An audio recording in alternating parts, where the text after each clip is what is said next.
When Fate Comes Knocking. Chapter 1. Why Should I Trust You? Lauren. Outside the operating room stood a man and a woman. It wasn't me, Ethan. I didn't push your mother. It was Nancy. She did it. As she facing Ethan's cold, dark gaze. Lauren's voice trembled. Her face bloodied. Before she could finish, Ethan gripped her slender neck. His eyes filled with murder. Nancy pushed my mother. So you're saying she tripped, fell, and died so she can blame it on you? Suffocated. Lauren tried to pry his hand away, but to no avail. Her face was red, but she laughed. So what if she died? That's none of my business. She pushed Mistress Parker in the first place. If she dies, then that's divine retribution. So if I kill you right here, it's divine retribution for you. Ethan spat. Why won't you believe me, Ethan? Lauren roared. Ethan looked at her dangerously, his eyes terrifyingly demon-like. Why should I trust you, Collins? Why should I trust you? A simple retort, but a death sentence for her. Ethan, I loved you for 10 years now. You said you wanted to marry me. You promised. Why did you fall for someone else in just 3 years? Why did you fall for that B*****? Nancy.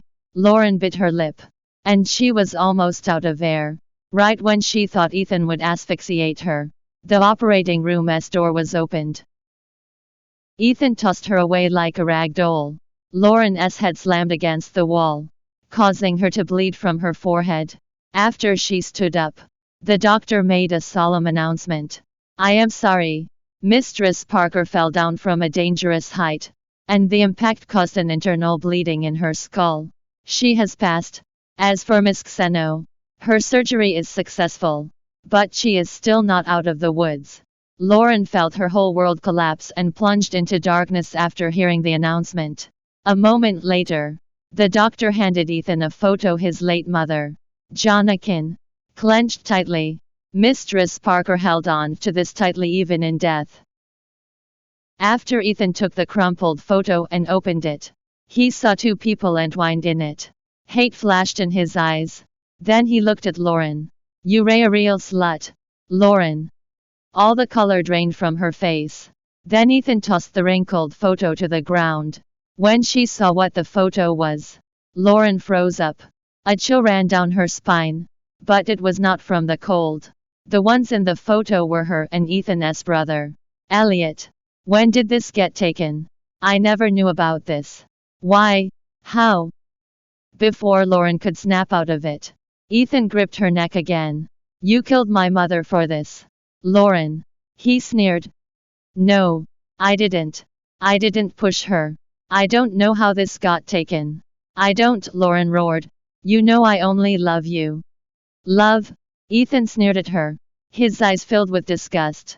You love me so much. You ************* Elliot when I was in mortal danger.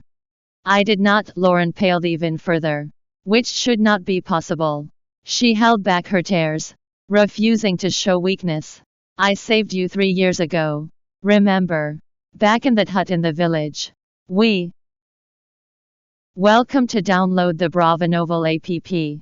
Read the novel When Fate Comes Knocking online and get the latest updates.